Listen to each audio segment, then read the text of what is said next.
আসার জন্য মার্চ করব না। আমরা গণপ্রতিরোধ গড়ে তুলতে কিন্তু পিছপা হই না, লাঠি হাতে তুলতে পিছপা হই না, গণ অভ্যুত্থানে অস্ত্র হাতে তুলে নিতেও প্রস্তুত ছিলাম। আপনাদেরকে প্রথমেই ধন্যবাদ জানাচ্ছি, কৃতজ্ঞতা জানাচ্ছি। গতকাল আমরা জানি আপনারা প্রস্তুত ছিলেন গোপালগঞ্জে যাওয়ার জন্য। আমরা জানি সারা বাংলাদেশ প্রস্তুত ছিল গোপালগঞ্জ যাওয়ার জন্য, এবং আমরা অবশ্যই যাব। খুব শীঘ্রই আমরা গোপালগঞ্জে যাব। কিন্তু বন্ধুগণ, আমরা সেই জুলাই গণ অভ্যুত্থান থেকে আজকে পর্যন্ত বলে এসেছি, আমাদের পন্থা হলো মধ্যম পন্থা, আমাদের কর্মসূচি হলো শান্তিপূর্ণ কর্মসূচি, অহিংস কর্মসূচি।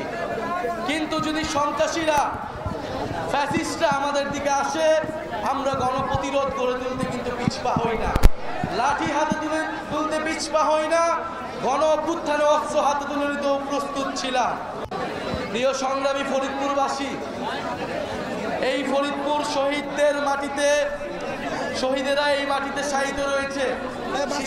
থেকে শুরু করে গণ অভ্যুত্থানের অনেক শহীদ এই ফরিদপুরের সাহসী,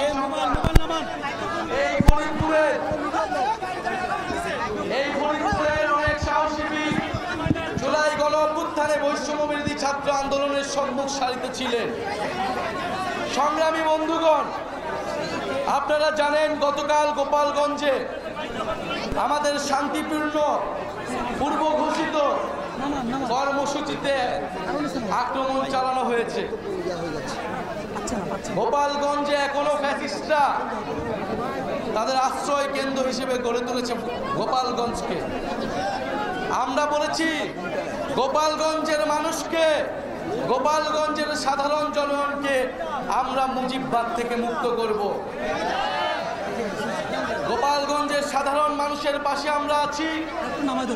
আমরা আহ্বান জানাতে চাই সরকারের কাছে, গোপালগঞ্জের কোনো একজন সাধারণ মানুষকেও যাতে হেনস্থা না করা হয়, কিন্তু ফ্যাসিস্ট সন্ত্রাসী প্রত্যেককে ধরে ধরে গ্রেফতার করতে হবে।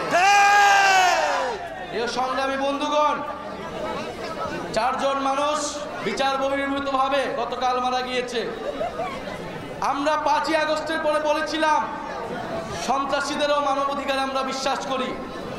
বিচারিক প্রক্রিয়া আওয়ামী লীগ, ছাত্রলীগকে গ্রেফতার করতে হবে, বিচারের আওতায় আনতে হবে।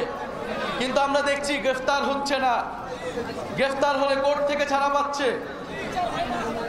বিচার প্রক্রিয়া আগাচ্ছে না।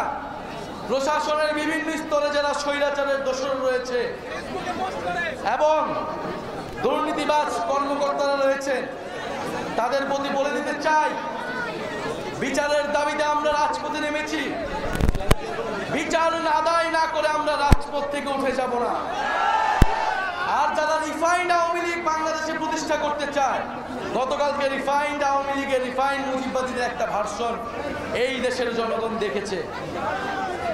মুজিববাদী সন্ত্রাসীদের 5ই আগস্ট আমরা পরাস্ত করেছি। আমরা এখনো সময় দিচ্ছি, আইনিভাবে, শান্তিপূর্ণভাবে এই সকল সন্ত্রাসীদের গ্রেফতার করা হোক। আর না হলে আমরা অবিলম্বে গোপালগঞ্জে এবার মার্চ করব, এবং এবার কিন্তু আমরা ফিরে আসার জন্য মার্চ করব না। গোপালগঞ্জের মাটি ও জনগণকে মুজিববাদ থেকে সম্পূর্ণভাবে চিরতরে মুক্ত করে তারপরে